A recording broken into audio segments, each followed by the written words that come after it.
All right, people, we are rolling. Greetings, greetings, greetings, dear Pisces. That's you over here. This is Tarot Lumination. This is your mini generic report for what we call May 2018. You know the drill. Watch your sun, moon, and rising, and even do the cross-watching for your loved ones. Or your enemies. Why not? Know thy enemy. Love thyself. We're going to use the journey of the heart spread on the understanding that nothing happens without the heart anyway. And that's where things get awkward, because a lot of times we don't listen. We don't listen to our own heart. And all I'm suggesting with Tarot Illumination is that we make the heart the focus. It's all about the love. It's all about the healing power of love. Okay? So no matter what else is going on here on this humble earthly plane, all sorts of amazing things happen. It's an amazing opportunity, but we can't take any of it with us except what we own in our heart. So might as well make the best of it. I'm going to give you a few astrodoodles here in just a second, because it's such a significant month for everybody, and we'll make the best of it. All right, stay there, stay. So Pisces, in May, most of May, you might just slink through in a very nice, comfortable way compared to what a lot of people are going to have to endure. Just think of this in terms of a clock, some kind of weird watch, some kind of weird, bizarre astro clock, okay? So you're coming into May, straight out of the tippy end of April with a big, fat, heavy-duty full moon, with the moon in Scorpio and the sun in Taurus.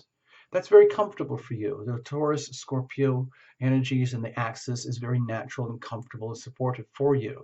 So whatever's going on with you in that department is going to be like a big culmination in those parts of your life, your communications, your day-to-day activities with your friends and co-workers. And at the same time, you know, higher conscious, higher awareness in terms of your, let's say, I would say spiritual ascendance, and how that's happening to you in the context of very deeply intimate, significant relationships. So this is not a love and relationship reading. This is just broad spiritual perspectives. But 2 weeks later, tick-tock, tick-tock, tick-tock, tick-tock, the moon is over here, right over here with Taurus, okay? I should show you all of this. It's a mess, you know. These are my own private notes, but I'm sharing them with you if you can see them at all. So let's go down here. This is what we're talking about. This is the big event. May 15th, okay? It is a Taurus new moon. Big Taurus energy here.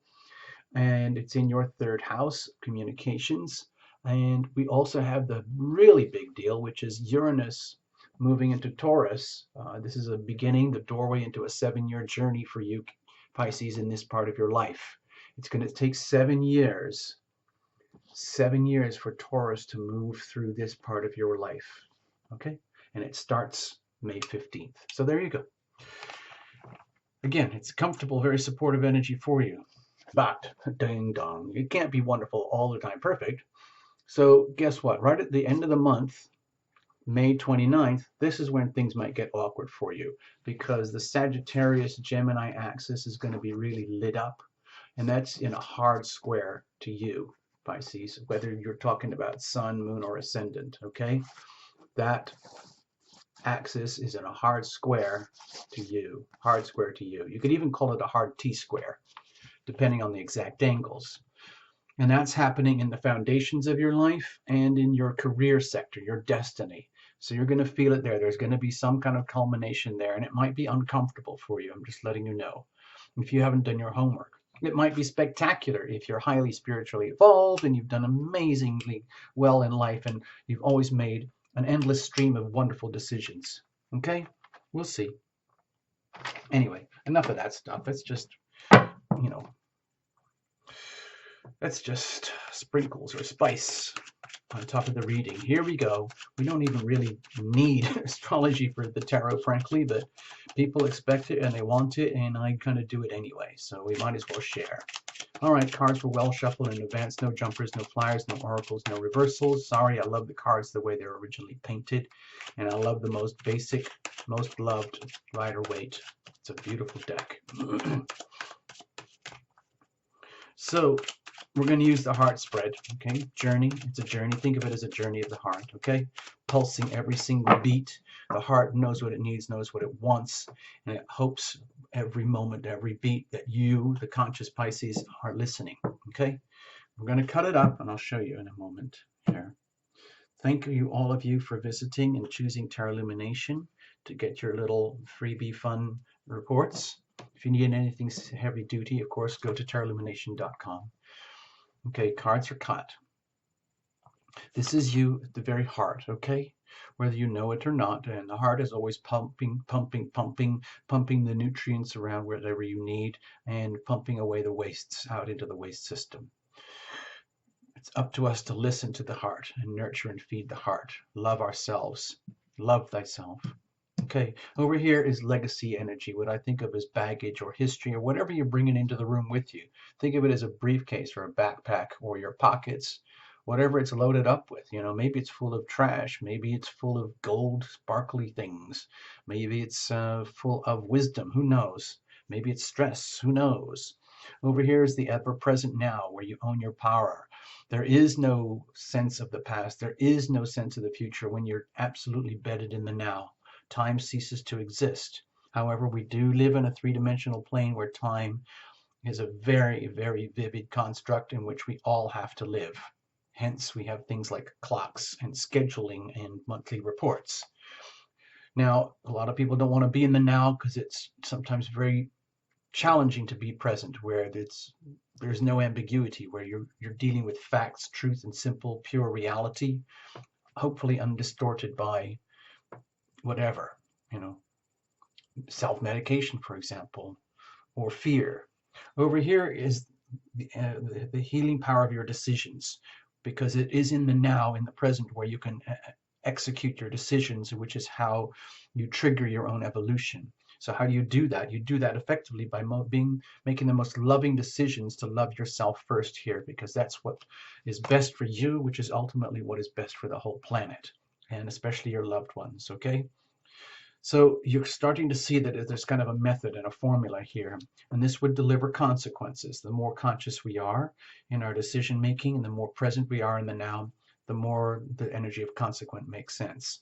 Over here, of course, you know, we're always fluctuating. We have to lean on the past to some extent because that's our history. That's what we use a lot of times to make our decisions in order to project or anticipate a so-called future. And so there's always a sense of risk when you're making your decisions. There's always a risk. Well, what if you screw up and you make poor decisions, or you abdicate your decisions? Or what if you make really good decisions? What does that look like? How does that feel? Okay. And then over here is the momentum leading into the next beat. So I'm hoping you can see this as a heart. Okay. Please see that as your heart pulsing and beating. And this is the heart at the very, very core. Okay. So let's move on. We're going to look at the weather in just a second, and this will be circumstantial energy that you're going to make the best of, just like all of us have to, okay? Pisces, all right, deal?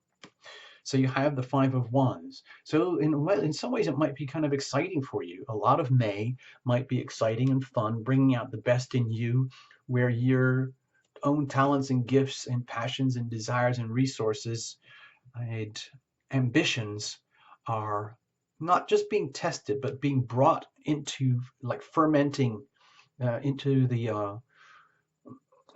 front and center in your life, where it's okay to take full advantage of this very harmonious energy for you at the early parts of May and in the middle of May. Go with that, ride with that.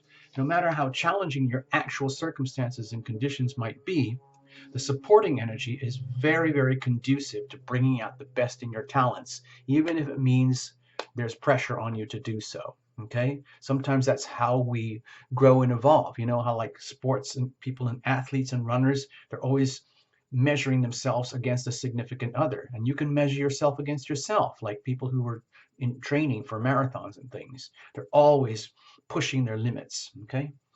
So it's encouraging. Circumstantial energy is very encouraging. To me, this is very encouraging for you, Pisces, to make the best of it. Let's have a look at the heart. Okay. So with the devil energy here, my feeling is that part of you might feel like very restricted. Part of the heart energy might be feeling like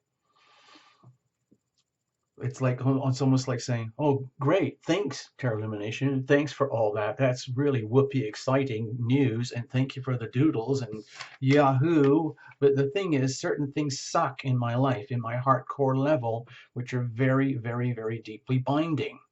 Okay, which can make it possibly very hard for you, Pisces, to take advantage of the circumstantial energy, the huge shifts that are inevitably going to happen, because we're all going to be funneling into this doorway together, one way or another. May 15th, the door opens and the funnel starts to move, and we all start going through there. It's like loading cattle onto a cattle truck. There's no escape. You have to get on the truck. And then they'll put it on the Terra Illumination love bus. Let's put it that way. Okay.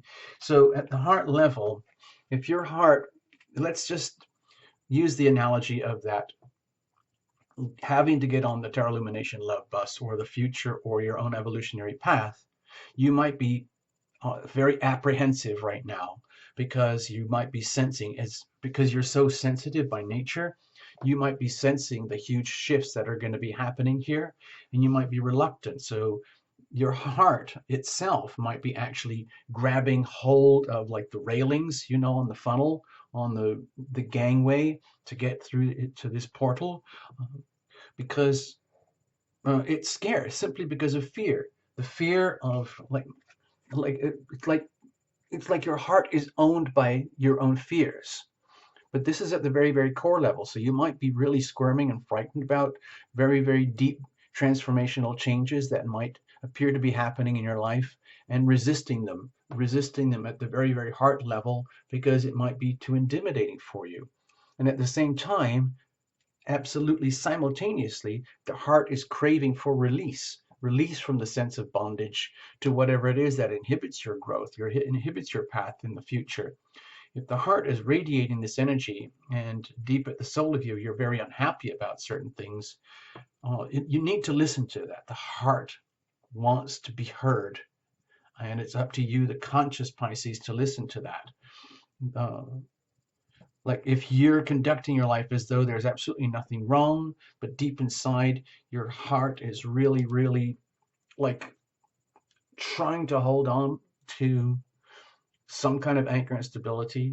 And at the same time, the heart knows that it has to be released in order to evolve and move on. It's up to you, the conscious Pisces, to listen to that, to know that and understand that, and help your heart at the very core level. Okay. What are you bringing in with you? Okay. Well, with the Ace of Swords here, can you see that properly? Okay. Here's a little Ace of Swords. To me, this is a really, really good sign that you've done a lot of really good homework on yourself, and the Ace of Swords would not be here unless you'd earned this. And it is the energy of sacred opportunity. It's very, very fleeting, okay? Because if you don't grab it, it's very time dependent in a lot of ways. If you don't grab it when it's there, no matter how hard you've worked for it and earned it, it can just vaporize like it never existed. And that would be very sad, because there's a chance for you to come into what I would think of like there's a determination to come into like a state of spiritual ascendance, okay, spiritual evolution here. You've come out of a very, very long journey, Chiron in Pisces, and the very heavy Piscean transits in March, roughly around that time. Might have been very, very stressful on you, and you might still be living with the hangover effects of that time and wanting to come out of it, but you're coming out of it okay, and you're realizing the chance for new opportunities, new beginnings, and it might be stressful for you, and you might be aware of that. For example, if we, let's say, allocate this Ace of Swords to your deep soul awareness that there are big, big, huge changes coming for you, okay? especially if we say this is to do with your ninth house of wisdom, higher knowledge, ascendance, getting closer and closer to climbing the mountain of wisdom and awareness. You see that as the opportunity, but it might be feelings that you're very strapped and bound into day-to-day life as it is, and it would be hard to manifest this, but it is possible because you've got all this huge shift in energy happening here with the Taurus, which is going to be very supportive for you. Okay, so I'm happy for you to see this. I'm happy to see this for you. All right, Pisces. It's another thing though to be able to capture that energy and move forward with it. So what about the present? What about the now? Wow, you've been doing a lot of homework on yourself. You must have been. You must have been. So, with the Ace of Cups here, at some level, at some deep core level, you must know that you are divinely blessed. It's like you've been through the wars. You've been through all sorts of deeply, deeply challenging things. You might have overcome addictions. You might be still struggling with addictions in some way. Very binding, very deeply painful, challenging circumstances or historic, what I would call very, very deeply buried wound energy. If we think of the leftovers of that Chiron passage from so long, we're dealing with the very tail end of that and whatever's remaining about the deep, deep scar tissue that is now healing up, and it has to stay healed up for another 19, 20 years until whatever it is, however long it is. I forgot how long it takes for Chiron to go round again. But it puts you in a position right now where the only thing that counts, it's like the only thing that counts is love and healing, the healing power of love coming into your life, owning it, having it, and then just the big problem is then what are you going to do with it? Again, this is another ace, so this would not be here unless you had earned the privilege to receive the opportunity that's being presented to you in the now, in the present, here and now. And the big challenge is, do you have the courage, do you have the strength to actually grab that? It's a huge opportunity. It's an awful lot to receive, to have all of this opportunity, the energy of opportunity happening so much, so strongly, so much, so simultaneously. It's kind of a big deal. Hold on, I need to adjust some lighting. Give me a second here. And then, so it could be almost intimidating. It might be like to the point where you don't even know what this is. You don't even know what to do with it. A lot of people, when the energy of, let's say, the gate opens for you spiritually because you've earned it, if you don't understand what it is, then you can now have all the healing power of love flowing into your life from up above, but it could just wash off of you like wastewater. Or in other words, like it's so important to be aware that you are in the field of opportunity now, and you have the chance to receive this. So what are we going to do with that? What about the healing power of your decisions over here? All right, my feeling is with the Seven of Swords sitting right there, we have to be very, very aware of how you might have become either unwittingly or you're still deep in a vortex of being your own worst enemy without even knowing it. And that's one of the big problems, of course, for the whole of humanity. But you might be dealing with it big time right now without knowing it. In other words, how slippery.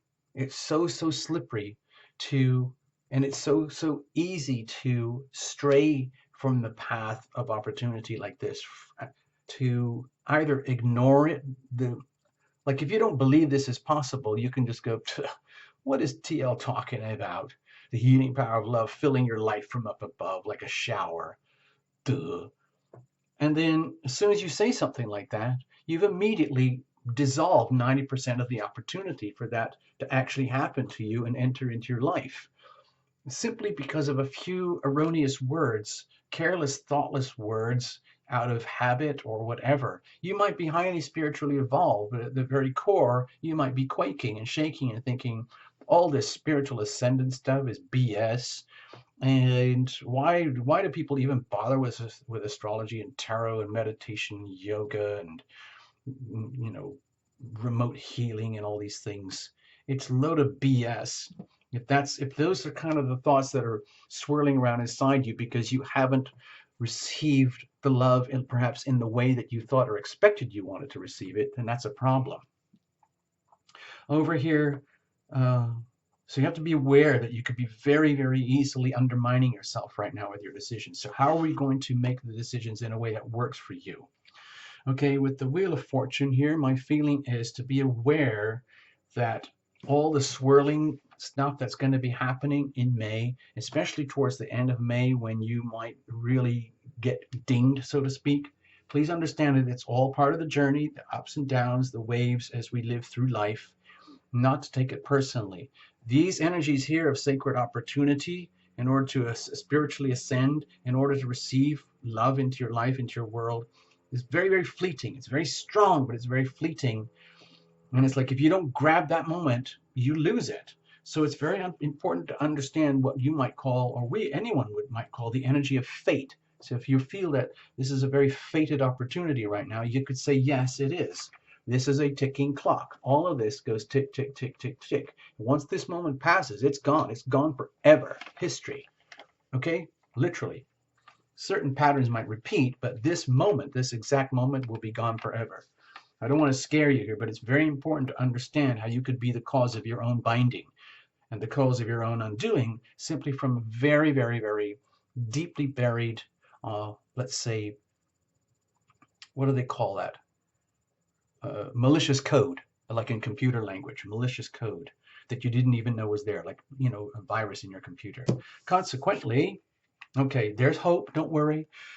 So long as you're aware of the pitfalls here and aware of the opportunities and the extremes between the two, you'll be okay. You have to understand, though, that it's so important to take advantage of the waves and the opportunities when they are there. And when you do that, your body and your heart will realize immediately, like, oh my gosh, thank God the Pisces owner of this body is listening to my heart, because I need that freedom. I need that spiritless ascendance. I need that love to flow in. Please release me from the bindings of negative, what do they call it? NLP, neuro-linguistic programming. And in so doing, once you heed that message, you realize that you are guided and protected. This energy is still here. In some ways, it always is there, but this is in your face right now. And the point is to grab the opportunity. So with the star here, well, if you think of this as a formula, then the consequence is you get to a point where you realize, oh my gosh, I am guided, I am protected. I am truly guided and protected. There is hope. There is divine guidance for all of us. And even if you have to fake it to make it, okay, a little bit, just like, okay, I'm going to stop saying this negative self-talk. That's my decision. That's the most loving thing I can do, is to stop any kind of self-defeating decisions and behaviors. Then you spontaneously are triggering new hope, new opportunities, new growth, tapping into the good stuff. So what happens if you screw up? Okay? You lose everything. It feels to me like you lose everything. It's just like literally throwing away gold without even knowing that it's gold. Such a waste. If you make the good decisions, understand the amazing opportunities that you have coming to you right now, ride the waves, get up there, take advantage of it, know that you're guided and protected, you can basically like have it all. Okay? Now again, this is cyclical. And this is another chapter that will end, but this is about fulfillment and bringing everything to ultimate fulfillment, and in a way that works for you. Again, it's all to do, with the fortune here and the world here. To me, it looks there's a lot of arcana here. In fact, there's a lot of very strong cards here. To me, it feels like there's a very strong message for you, Pisces, that even if you don't understand 90% what I'm talking about here at Tarot Lumination, please understand that these things happen anyway. This stuff goes on anyway. It's the same information that they use at NASA to, plot and chart the trajectories and pathways of all their launches and the satellites and, journeys to Mars and the Hubble telescope and everything. They use the same raw data, and it all has magnetic fields. And they make their calculations. How are we going to shoot the rocket up here so it doesn't get too stuck in the orbit of Jupiter or Saturn and all that stuff? They use the same data in astrology, and uh, the same data is interpreted differently. It's determined. It's interpreted at a humanistic level, just as though that we are affected by the same gravitational pulls and features of the planetary movements. And it's constantly ever changing. It's a never ending story, okay? And to me, it feels like it's so important for you Pisces to be aware of the journey and how all of these elements are always working for you, so long as you understand that. Even the highly stressful ones here, like at the very end of May, this full moon, May 29th, is theoretically very stressful for you. However, if you understand that in advance, it's like having a weather forecast, knowing that you don't have to be completely trashed by potentially bad weather. You can find ways to navigate through. Get a tarot illumination reading, do some astrology, meditate, learn, take advantage of the opportunities. What about the momentum? Okay, my feeling here is that by loving yourself properly, making healthy, loving decisions, to be aware that it's very easy for you, Pisces, to be the cause of your own self-undoing, and just in very deeply subtle ways, much more subtle than you've ever known. When it comes to the surface, and you live through this beat by beat through the month, you realize how much burden you've been placing on yourself unnecessarily, and that it's time to acknowledge this. It's very important to realize this. You've been through so much healing, and there's been so much pressure on you, Pisces, with the Chiron thing and in March. And Chiron's moving into Aries, but Neptune is still there, 15 degrees, slap bang in the middle of Pisces energy. So that's taking the Neptune Pisces energy to the max, okay? So there's all the wonders and joys and beauty of Neptune energy, but there's also the tragic side, because in some ways, Neptune Piscean energy in the shadow expression is some of the hardest and most difficult to understand. It's the energy of self-undoing, addiction, abuse, crime, hospitalization, self-neglect, self-destruction, all these horrible things. And it's so easy to bring that upon ourselves without even knowing it. Until it actually happens, you end up in very dire situations. This is a time to realize it. It's very important to realize the burdens that you're carrying that may not necessarily be yours. We all have our own burdens, but my feeling is to be aware that the whole point of the story here is for you to become fully aware that you don't have to burden yourself like this anymore. You can tune into this energy much more. And the way to do it is to become much more spiritually aware of your communications and your language, being able to listen much more acutely to your messages from up above, and then bringing them down into mundane day-to-day language that translates into, like, oh my God, I can see how I was screwing myself over with my own thoughts, my own inner chatter, my own language. Done. That's history. That's over. You're going to have radical shifts and changes in that part of your life, so long as you remember to keep listening to the big messages from up above, okay? And that's how we move forward, all right? I'm going to leave it at that. I'm not going to say anything more. I don't want to spoil it. And you can reinterpret however you want. Please, the cards work this way. I know some of you are really adept readers. You can do it however you want. Watch for your sun, moon, and rising, all of that stuff. Please make the best of the month. Please make the best of these opportunity energies here. You've got it. You've earned it. So all the best, Pisces. It's going to be awesome. Don't forget. All right. There you go. Bye for now.